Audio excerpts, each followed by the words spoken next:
Hello, good afternoon everybody. Thank you Alberto for the introduction. My name is Lorenzo. I work at Tagetic, which is a company based in Lucca, so a few kilometers far from here. And I'm going to show you how you can easily, or hopefully easily, integrate your JavaScript libraries and components into GWT and Vaadin. Since we are going to analyze a real-world case study, I want to give you some background information about my company and how we faced the need to wrap an existing JavaScript library. Basically, Tagetic has a main product, which is Tagetic CPM. CPM stands for Corporate Performance Management. And it is a financial J2E application, which has a lot of clients. It has a web interface, which is implemented in Apache Flex, former Adobe Flex, and some Microsoft Office clients, one for Excel, one for Word, and one for PowerPoint. Right now, we are in the process of migrating our application from Flex to Vaadin.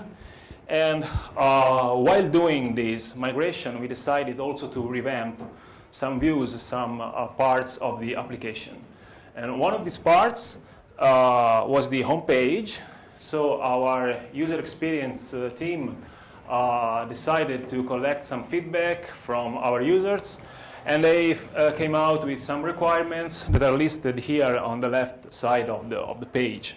They wanted a page with a tile-based layout, linked to the Windows 8 touch interface. And those tiles should be draggable, should be resizable, and they could contain basically whatever. There are no restriction on what the user can choose to put inside them. You can put a chart, a table, or controls such as buttons or text boxes or whatever. So we started to do some prototypes, searching for something ready off the shelf. And we played with Masonry, Packery, and Freewall, which are beam packing layout algorithms. But we were not satisfied, mainly because with these algorithms, dragging a single items involves a lot of other items rearranging on the screen, and our UX team found this to be a bit confusing for the user. So in the end, we settled with gridstack.js. I don't know if you ever heard of it. It's a sort of a fork of Gridster, and it's based on jQuery. It offers a grid multi-column layout, and it's responsive, so you can use it in mobile devices, and we'll see how does it scale on mobile devices.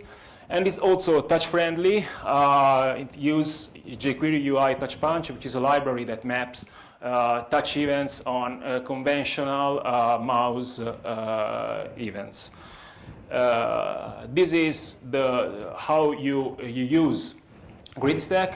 You can define your grid in a declarative way directly in HTML using those data-gs-something attributes that you can use to specify the position and the size of the elements. Or you can use JavaScript APIs to define and alter the position and size of the items at runtime. So we can take a look at it in action. Okay, here we go. You can drag the elements. The elements snap to a grid. You can resize those elements. You know, there are cool animations that will make sales guy happy. And so we have chosen our components. Let's see how we can use it in GWT and Vaadin. Actually, our main goal was to use it in Vaadin because it's the technology we are using in Tagetic. For those of you that aren't familiar with Vaadin, let me give you a brief description on what it is and how it works. Vaadin is a framework for building user interfaces on the server side. It handles the UI rendering on the browser. It handles the communication between clients and server, and the final result is that the developer has the perception of writing a pure Java application, like it will do in Swing or another toolkit like that. To let you understand what's the magic behind Vaadin, I'll try to describe in a few words a typical lifecycle or a Vaadin application. When you access a Vaadin application with the browser, the first thing it does is to download a sort of bootstrap HTML page and a client-side engine, which is based on GWT. And this engine does another request to a Vaadin servlet. And during this request, you can use some APIs for aggregate some components, which are basically the components that build your user interface. These components are serialized back to the client, and this client-side engine renders them on the browser. From that moment, you can interact with these components, clicking on buttons, writing on text boxes and stuff like this. And the events are serialized from the client-side engine and sent to the server. So it's like handling those events directly on the server side. During these handlers, you can alter the state of your components. The changes you perform are serialized back to the client, and the client-side engine updates the user interface accordingly. One of the core concepts of Vaadin is that for each server-side component, you have a counterpart on the client, which is a GWT widget. So in order to use our grid stack library in Vaadin, we have to implement the Vaadin components, but before that, we have to write the GWT widgets. To be completely honest, this is not true, because Vaadin allows you to wrap a JavaScript library directly. But you know, we all like GWT because we like Java, we like type safety, we like having a compiler. We can rely on some classes, on some logic that Vaadin has written for us. So basically, we can extend some abstract classes and inherit some behaviors. And last but not least, this is a GWTCon, so I had to talk about GWT for a few minutes. So first thing first, let's code our GWT widgets. We decided to model the grid stack JavaScript library with two different widgets. One representing the container, the object that layouts the items inside itself, and another widget representing the single item. And we also decided to split the area of a single widget into parts. A header, which also acts like the drag handle for the tile, and the actual content area. We did this because, as I was saying a few minutes ago, we cannot make any assumption about the content of these tiles, and so they could contain draggable stuff, clickable stuff, and we don't want the user to be a sniper to search an area to drag the tile. We want him to be sure that he has a larger area, the header, to move the tile around. From the practical point of view, to include the JavaScript library in GWT, we used a script injector to load the JavaScript files, and then we wrapped the APIs using JSON. Actually, if we were using a GWT 2.8, we could have used JS interop, and probably even the GWT, I don't see Manuel this morning has talked about those GWT API generator. Probably with JS interop and that generator, you could wrap a JavaScript library in a few minutes. But anyway, it's a few minutes work anyway, because you have just to define your resources and then load them using a script injector. And finally, you can wrap the JavaScript APIs using Journey. This is just an example. This is the method that allows you to add an item to the grid. And there are similar methods for removing items, to alter the state of items, and so on. So with the newly created APIs, we can compose our user interface in width, instantiating a grid stack object, and then populating it using some widgets. You see every widget can contain other GWT widgets. You can change the color of the tile. You can change the header text. And if I switch to this other browser window, you can see the GWT port of the grid stack library. A thing that I forgot to show before is how it is responsive. You can see the size of the column changes, and if I go under a certain threshold, the components are layouted in a single column, which is pretty cool for tablets in portrait mode. So, back to the slides. Right now, we have coded the GWT port, oh, actually, not the GWT port, the GWT wrapper for our JavaScript libraries. And if you have a GWT application, then you're done. If you, like us, want to use these widgets in Vaadin, you need another step. And you have to code the components. So we said that we have a component for each widget. And in this case, we have to code a grid stack component, which is the counterpart of the grid stack widget. And to do this, we can extend the abstract component container class that Vaadin provides, since our grid stack component is holding other components inside itself. And we can use the JavaScript and style sheet annotations that allow to load resources at the necessary resources at runtime. And then we need another component, which is the counterpart of the grid stack item widget. And we call it the grid stack item component. And in this case, we can extend abstract single component container because our tile can contain just one component. It's the content of the tile itself. Are we done? Actually, no, because I said before that Vaadin is handling the communication for us.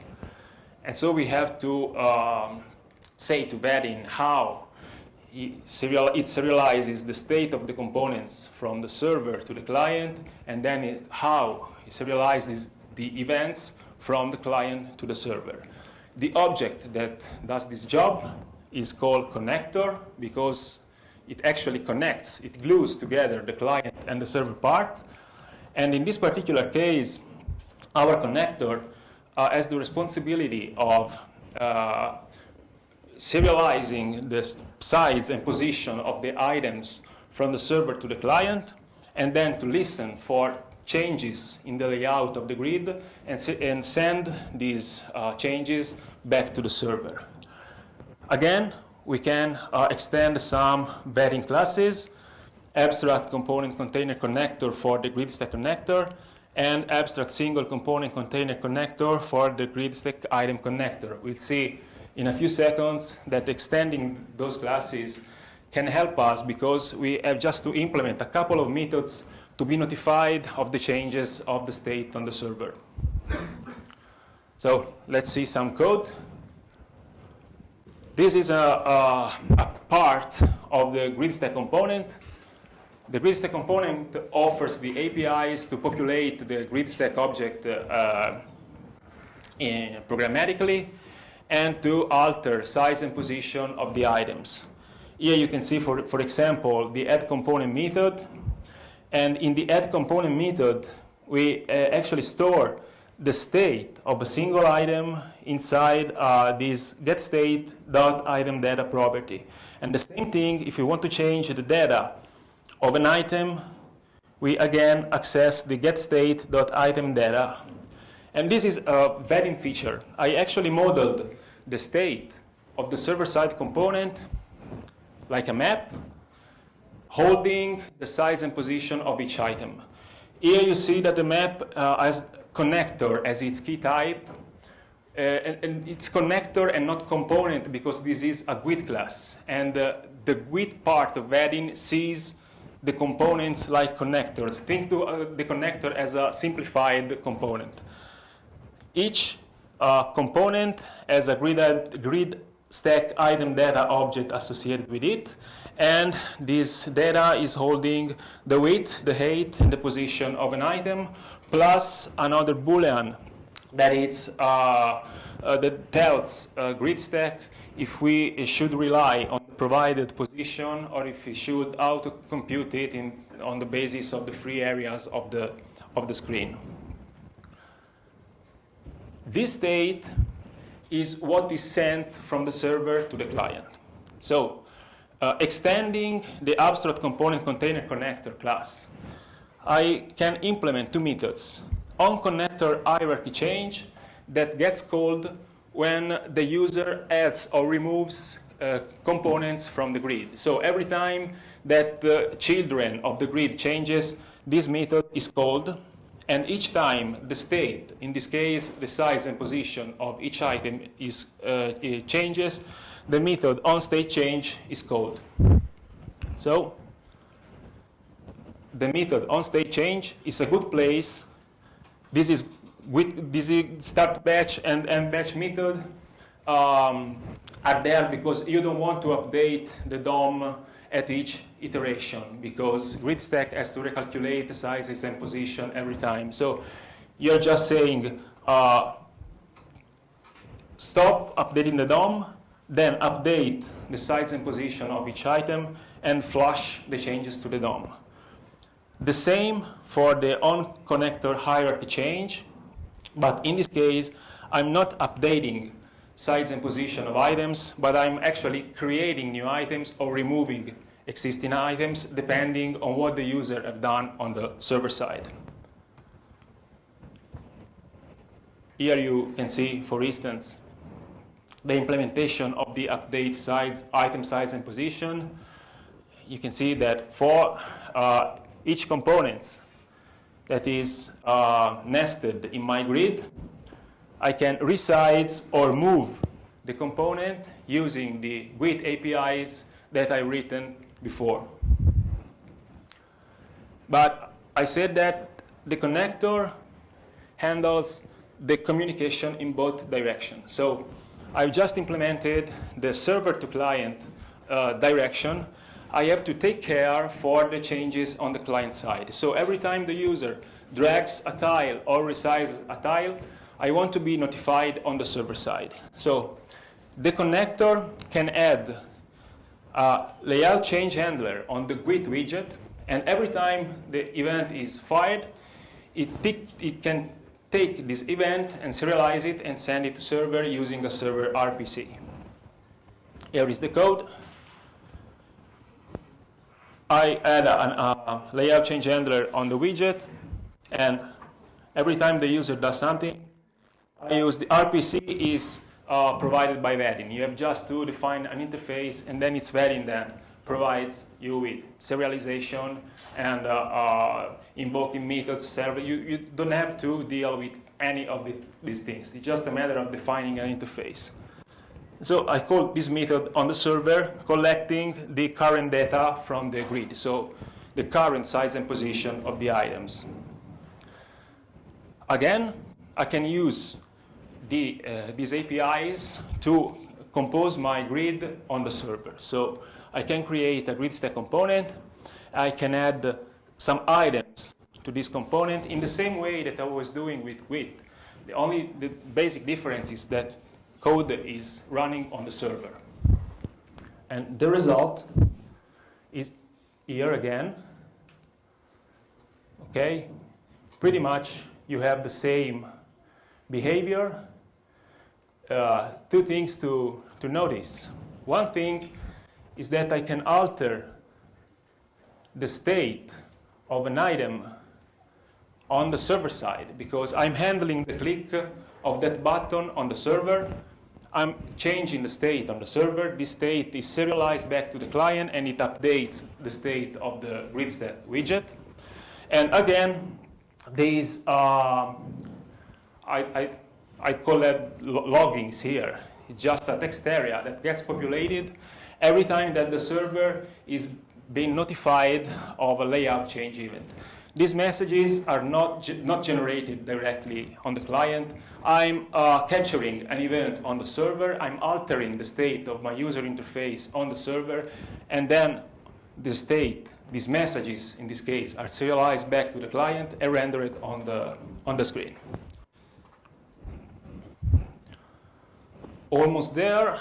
Just a final caveat, because, you know, if you're coding your Vaadin component, or if you are using an off-the-shelf component that you have downloaded from the Vaadin directory or some other site, behind the curtains, you're probably using some JavaScript libraries. And so you could incur in all the problems you have when using JavaScript libraries, especially dealing with dependencies.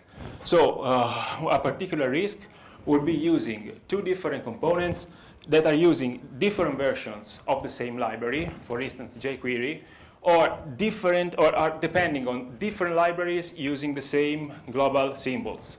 For instance, Lodash and underscore, that are both using underscore as a global. To face this kind of, to give a countermeasure to these problems, to these issues, you have to adopt the same techniques that you would adopt in a pure JavaScript environment. One technique that is the one that, with this technique, let's say that you are kind with other components, because if a library provides the no conflict mode, you can restore the global symbol to its previous value.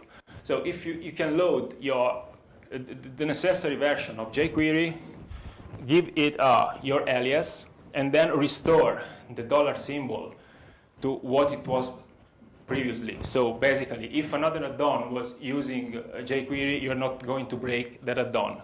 On the other hand, you can use a technique to convert a global variable into a local one in order to be robust, not to be overwritten by another component. So in this way, you are basically defining your component inside a function. So these are locally scoped variables, and you are calling once with the globals, and then even if those globals are overwritten, there's no issue because you store them locally. All these, just to say, if you are using Vaadin and you encounter some particular problems with JavaScript and so on, a safe bet is that those components are using different libraries and there is a conflict between those libraries. Yeah, I guess we are done. These are my contacts. The sorts of both the GWT example and the Vaadin example are published on GitHub. I don't think that is production-ready code, because it's quite different from the version we are using.